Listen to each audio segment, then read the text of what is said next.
خبرونو سرټکی د طالبان حکومت افغان کډوالو ته د نمرو پر چټک ویشلو ټینګار کړی.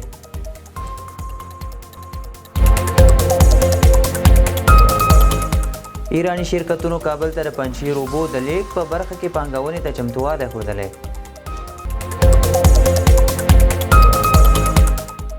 یو شمېر پخوانیو افغان ځانګړو ځواکونو د بریتانیا پوځي لیکو کې د یوځای کېدو غوښتنه کړې.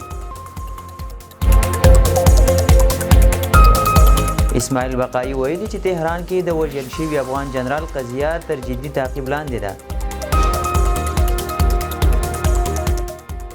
او روسیې ویلي چې د افغان کارګرو د ګمارنې کوم پلان نه لري.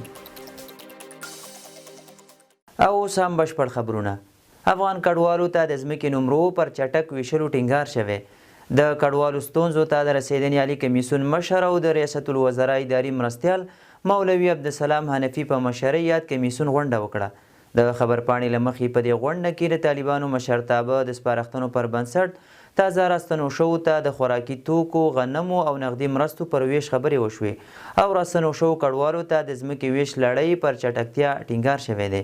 دا په داسې حال کې ده چې په وروستیو کې له پاکستان او ایران څخه د افغان کډوالو د ایستلو لړۍ چټکه شوې چې ډیری سرپناه نه لري. ایرانی شرکتونو کابل ته د پنجشیر اوبو د لیک په برخه کې پانګونې ته چمتووالی ښودلی. د اوبو و انرژۍ وزیر مولوي عبداللطیف منصور وایي د یو شمېر ایرانی شرکتونو له استازو سره یې کتلي او افغانستان کې د اوبو په برخه کې د پروژو په اړه خبرې کړي دي. د نوموړي په خبره دغو ایرانی سوداګرو کابل ته د پنجشیر اوبو د لیک په برخه کې پانګونې ته چمتووالی ښودلی دی. د خبرپاڼې پر اساس ښاغلي منصور له پلاوي غوښتي چې د یاد وزارت له تخنیکي ټیم سره خبرې وکړي ترڅو د هوکړه لیک د لاسلیک لپاره زمینه برابره شي. هیواد کې له 19 میلیون زیاتې برېښنایي تذکرې ویشل شوي دي. احصایې او معلوماتو ملي اداره وایي چې په هیواد کې د برېښنایي پیژندپاڼو د ویش بهیر له پیل تر اوسه 19 میلیونه او 68 زره هیوادوالو ته برېښنایي پیژندپاڼې ویشل شوي چې له دې ډلې 11 میلیونه د طالبانو له بیا واکمنېدو وروسته ویشل شوي دي. د دې ادارې د شمیرو له مخې تر ټولو زیاتې پیژندپاڼې په کابل، هرات، کندهار، بلخ او ننګرهار ولایتونو کې ویشل شوي دي. ملګري ملتونه وایي هغه افغان کروندګر ملاتړ ته اړتیا لري چې پخوا یې کوکنار کرل. د ملګرو ملتونو د نشه یي توکو او جرمونو دفتر یوه نوې سروې ښیي هغه افغان کروندګر چې پخوا یې د افغانستان په شمال کې کوکنار کرل د خپلو ضایع شوو عایداتو د جبرانولو توان نه لري. د دغه سازمان د راپور له مخې په بدخشان، بلخ او کندوز ولایتونو کې 15 کورنیو یا د کوکنارو د عاید پرته بل بدیل نه درلوده او یا یې هم یوازې د هغې یوه برخه جبران کړې ده. د خپرو شوو شمیرو له مخې په بدخشان او بلخ کې 95% کروندګرو د کوکنارو کرل درولی دي. په راپور کې د اسنادو پر بنسټ راغلي چې اوس د کوکنارو پر ځای تر ډیره غلې دانې او په ځانګړې توګه غنم کرل کیږي چې د غنم د کوکنارو پرتله ارزانه او ټیټ ارزښت لرونکی محصول دی. د افغانستان یو شمېر پخوانیو ځانګړو ځواکونو د بریتانیا پوځي لیکو کې د یوځای کېدو غوښتنه کړې ده. سکای نیوز راپور ورکړی چې د افغانستان د پخوانیو ځانګړو ځواکونو یو شمېر غړي چې دا مهال په بریتانیا کې ژوند کوي غواړي د دغه هیواد په پوځ کې جذب شي. دوی وایي چې له پرمختللو پوځي زده کړو او تجربو سره سره د بریتانیا د تابعیت د سختو قوانینو له امله نشي کولی د خپل تخصص او مهارتونه د بریتانیا په پوځ کې وکاروي. خو تر اوسه د بریتانیا حکومت په رسمي ډول د دوی د غوښتنې په اړه مثبت ځواب نه دی ورکړی. د بریتانیا قوانین یوازې هغو کسانو ته د پوځ د خدمت اجازه ورکوي چې د دغه هیواد تابعیت ولري یا ځانګړی قانوني موقف ولري. اسماعیل بقایي ویلي تهران کې د وژل شوي افغان جنرال قضیه تر جدي تعقیب لاندې ده. د ایران بهرنیو چارو وزارت وایي اسماعیل بقایي تهران ښار کې د پخواني افغان جنرال اکرام الدین سارې د وژنې په غبرګون کې ویلي ایران د هر هغه اقدام پر وړاندې چې د دې هیواد ټولنیز امنیت له ګواښ سره مخ کوي جدي حساسیت لري او په کلکه به ورسره چلن کوي. هغه زیاته کړې د هر هغه چا امنیت چې په ایران کې د پناه غوښتونکي، مسافر یا د بل هر عنوان لاندې ژوند کوي د دوی لپاره ډیر مهم دی.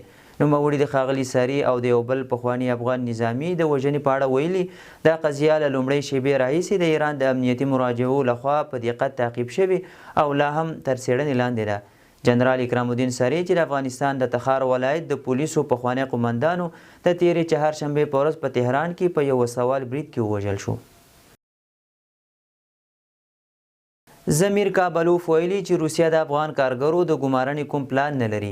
افغانستان لپاره د روسیې ځانګړي استازي ضمیر کابلوف ویلي مسکو دا مهال د افغان کارګرو د ګمارنې لپاره کومه اغیزمنه او منظمه تګلاره نه لري او له همدې امله د هغوی پراخه ګمارنه ناشونې ده. هغه زیاته کړي د دواړو هیوادونو ترمنځ داسې دوه اړخیزه تګلاره نشته چې د افغان کډوالو د کنټرول او څار ډاډ ورکړي. دغه څرګندونې وروسته له هغې کیږي چې د کار او ټولنیزو چارو وزارت تر دې وړاندې روسیې ته د افغان کارګرو د لیږد لپاره د یوه پلان د وړاندې کېدو خبر ورکړی و. روسیې اروپایي هیوادونو ته خبرداری ورکړ.